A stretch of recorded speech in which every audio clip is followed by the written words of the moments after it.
भक्तजनों, कैसे हैं आप सब। आप सभी पर माता रानी की कृपा बनी रहे। चलिए आज सुनते हैं बड़ी ही रोचक कहानी श्री रामचंद्र जी, माता सीता और लक्ष्मण जी से जुड़ी एक बड़ी ही दिलचस्प घटना। ऐसा क्या मांग लिया था लक्ष्मण जी ने माता सीता से कि सुनते ही बेहोश हो गए। एक दिन राम जी ने लक्ष्मण जी से उनके दुखी रहने और सुखने का कारण पूछा, क्योंकि लक्ष्मण जी काफ़ी दिनों से दुखी लग रहे थे। तब लक्ष्मण जी बोले, प्रभु, माता सीता मुझे न तो नहीं कहती हैं और लेकिन कभी मुझे भीतर भी नहीं बुलाती। मैं आपकी चरण सेवा के बिना नहीं जी सकूंगा। राम जी बोले, वह मेरी धर्म पत्नी है और इस तरह उनका प्रथम अधिकार है। तब लक्ष्मण जी ने श्री राम जी से कुछ उपाय बताने को कहा। उन्होंने कहा, कुछ ऐसा उपाय बताइए जिससे मेरी समस्या का हल हो। तब राम जी बोले, एक उपाय है। 4 दिन बाद होली का त्यौहार आने वाला है। रघुकुल में यह रीति है कि इस दिन देवर भाभी के साथ होली खेलते हैं और संध्या में बड़ों की उपस्थिति में देवर भाभी से जो कुछ भी मांगता है वह भाभी को देना पड़ता है। तुम होली के दिन होली खेलने के बाद संध्या में जब सीता से मांगने जाओ तो अपनी इच्छा पूरी कर लेना। राम जी की युक्ति से लक्ष्मण जी प्रसन्न हो गए और होली का बेसब्री से इंतजार करने लगे। 4 दिन पूरे हुए और होली आई।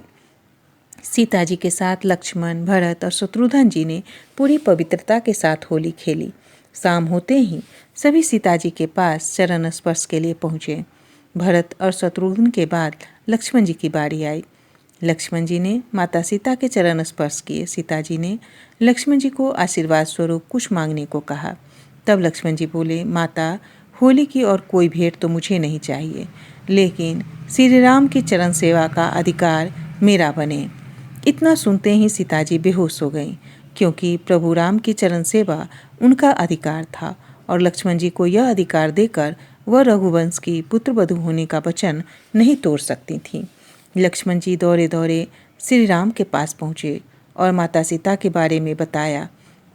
श्री राम ने लक्ष्मण जी को पुनः एक युक्ति बताई, जिसे सुनकर वे सीता जी के पास पहुँचे और उनके कान में कहा कि माता, चरण सेवा के अधिकार में हम दोनों बंटवारा कर ले। दायां चरण मेरा और बायां चरण आपका। आप जब प्रभु के चरणों की सेवा करने जाएं तो मुझे भी बुला लिया करें। इतना सुनते ही सीता जी पुनः होश में आ गई और उनकी मूर्छा समाप्त हो गई। यह होली के पावन दिन पर लक्ष्मण जी को प्रभु की चरण सेवा का अधिकार प्राप्त हुआ था।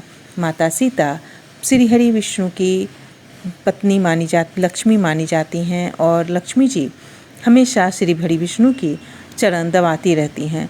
और यही कारण था कि ये चरण सेवा का अधिकार लक्ष्मण जी ने जब उनसे मांगा तो वो मूर्छित हो गई।